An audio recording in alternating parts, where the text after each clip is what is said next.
all of these characteristics of the school shooters, I mean, all of them are probably in view of everybody. It isn't that they're hiding out somewhere in some room and then suddenly they appear as a school shooter. Not at all. Not at all. There's a pattern, there's a plan, and there's almost predictable activities that you can count on that these boys, and they are almost all boys, will do before they do a school shooting. And a lot of them, a lot of the school shootings, if they got right down to it, was revenge against being put down and bullied in school. So we talk about the school shooters, but we don't talk about the causes of why that school shooter did what he did. Or it's usually one, but sometimes there's more than one. And it's typically because they have lost faith in anyone reaching out to giving them any protection or help. And then they take the law into their own hands. And out of revenge, they start to plot to get even with those people who bullied and put them down in school. So put up the list of the characteristics of early warning signs. Critical warning signs of violence among school shooters. And this actually, I had 12. I thought originally I started with 10, and I added a couple more. So the first one was the school shooters. The pattern is that they suddenly withdraw from friends, family, and activities, including sometimes social media or other online activities, and they start to isolate themselves. At school, they don't have any friends. They don't reach out to anybody. They're starting to go inside and really kind of do kind of a self-appraisal about what do I do with the situation I have in? What am I doing? What am I going to do to try to stop being bullied and put down? And often they withdraw at that point. They also basically they may also start bullying, and they may also, if they're targeted, also difference in race, religion, gender, and sexual orientation are always called on as part of why they are picked on. And I had one boy in middle school who was being picked on because he came to school because he went to another school and they had everybody dressed with a coat and tie. So he came with a coat and tie, and they made fun of him and put him down and bullying him unmercifully. And the school became that was one of the schools that had adopted the Kind and Safe School initiative. So what they did was they got the team together that had designed the program, and mostly at middle school, it's about half students and half faculty. Elementary school, it's like more faculty than students, and then high school, mostly the programs are run by the students with faculty advisor helping out.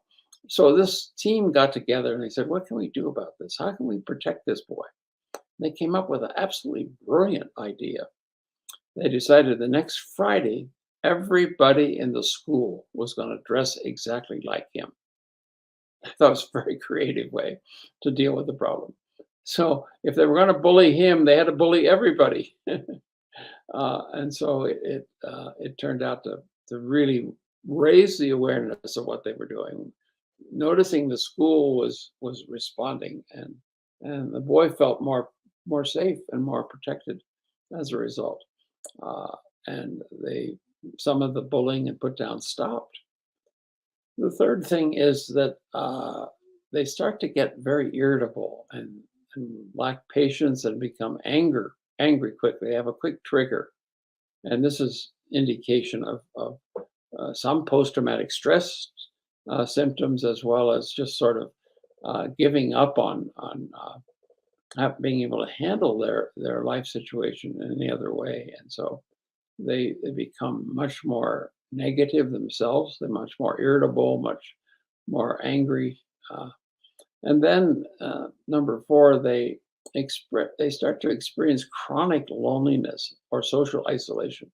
A little bit of started in one, but now by four, it's pretty intense and obvious to everybody that this person is going through something that nobody's really knows what it is, but it clearly is something that is causing them to feel very isolated and alone.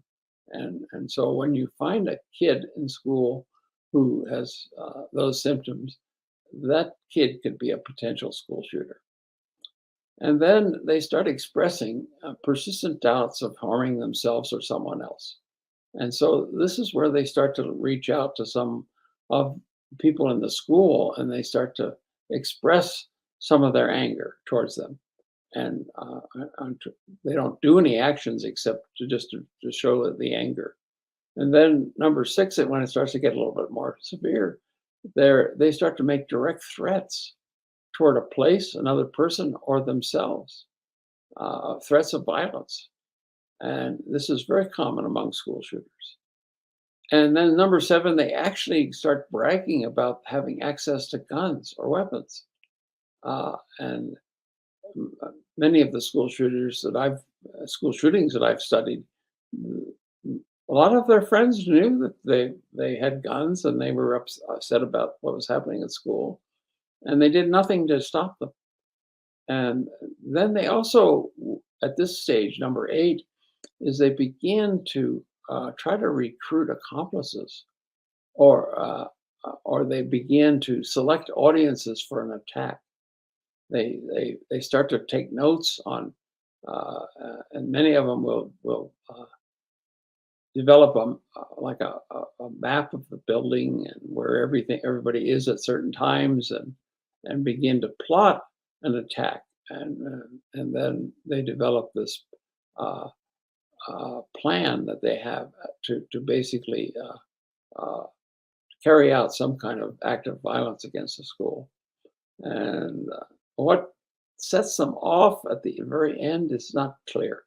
I mean, there often is some kind of last straw, so to speak, that says, okay, I've got to do something today. I've got to go to the school and shoot up people. And so it's a desperate attempt. I think it's a desperate cry for help.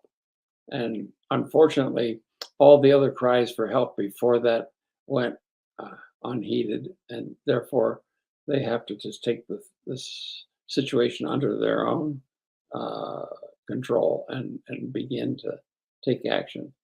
They also, people with this kind of pattern often exhibit cruelty towards animals earlier on, and that is a signal, an early warning signal that this person is has anger issues, and they're going to act them out against innocent and often perceived to be weaker people. Than they feel strong when they have their weapons, and they have stronger than the people who they once saw as being the leaders of the bullying and the put downs in their school.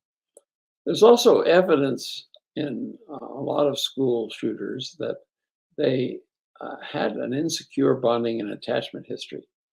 What that means is that their attachment and bonding with their mother was not secure. Now, we know from research that only about 41% of infants leave infancy with a secure bonding. So there's almost 60% of adults or even teenagers who didn't get that secure bonding. And that seems to, at times, in certain ways in which that is carried out, that lack of secure bonding. Some people are very angry at other people because they feel abandoned, or they feel their needs were never paid attention to. And the biggest, well, actually, I tell my clients that when you're angry, it means that there's something you're wanting and needing that you don't have. So I tell them, think about what it is that you want or need, and see if you can use the energy or the anger to get that. And that's a creative way, an effective way to deal with any of that anger. But most people don't do that, and in their attachment history, they have either. And I have clients who come to me. In fact, 80% of my clients have an insecure bonding and attachment history. And so it's pretty prevalent among people who seek therapy. And I tell my clients right off the bat, I say, listen, I don't know exactly what you want to do, but if you are here to get my support and blaming your parents for happening, for whatever they did or didn't do that caused you to have this insecure bonding attachment history, I can't help you with that. I can only help you if you decide that you want to change it and you want to grow up, because that's the other option. You either blame your parents or you grow up. And I put that to my clients right away because I'm not interested in working with people who want my support and just being angry at somebody and without doing anything about it. So I force my clients to be responsible for their anger and responsible for doing things to correct their anger. And then there's also evidence that people who end up as school shooters come from a violent home. There's often a history of violence that they actually grew up in a war zone, and so violence to them is pretty common. It's a common way of resolving conflicts, and so that's basically what I think of when I think about the kind of people that become school shooters.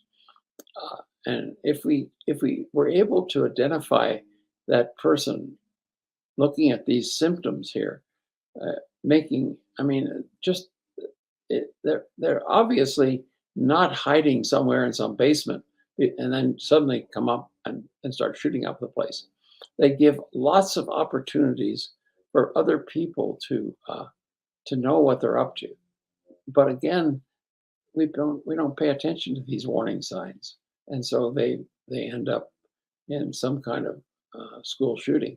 So it's really hard to uh, get schools to pay attention to this and not do the things that are not going to help. I mean, that's why I eventually ended up saying I've got to create a curriculum, a program that changes the school climate, because basically it's the school climate and the way that the schools are operating that in that climate that creates school shootings or not. And I think I've said earlier, I can walk into a school and I can tell you within 15 minutes whether this is a kind and safe school or not, because I can tell by the way the students are interacting with each other, if there's a lot of laughter and fun and people look like they're enjoying themselves. That's probably good signs that there is kindness and safety in the school. But if there's a lot of people walking around not talking to each other or not making much contact with each other, that's another signal that there's something wrong there. This is not a kind and safe school. So I can tell pretty quickly as an outsider. Uh, of course, school officials are so busy doing everything else except pay attention to these kind of signs that they inadvertently contribute to any kind of eventual kind of violence in their school. So I'm fairly critical of school officials in terms of. I mean, we've had since Columbine, how many years? Well, 24 years, and we still haven't figured it out. We're still getting more and more like Uvalde, Texas, and other kinds of school shootings that have happened this year. We're still getting evidence that we haven't figured this out. So I don't know what to do. I'm the only thing I can do in my power is I can create a curriculum, a set of materials that I know if it was implemented in a school would prevent this from happening. And that's all the research I've shown. I mean, none of the schools that have adopted this program had any school shootings. So I have a 100% track record to go on. It's knock on wood. I mean, it's always possible that something that can happen, but clearly those schools that adopted the program had a vision for something better, and they were wanting to do something to prevent the kind of things they saw. Uh, and one middle school, I did a survey of the put downs they were getting, and the bullying they were getting. And I said, who is the biggest who puts you down the most, and who is involved in bullying you the most? About 40% of them said my teacher. You know, so they're part of the problem. And again, so schools are not handling it well, and it doesn't seem to have that there doesn't seem to they haven't reached an idea of together about how to solve this problem, and it continues to just go on and on. And I'm just very sad about that. And I've done what I could, and my curriculum is available for sale on my website. I don't get hardly anybody's buying it anymore. It seems as if they don't want to pay attention to creating kind and safe schools. They don't think it's important. I think it's very important, and it's probably essential to if we want to stop the school shooting that we're having.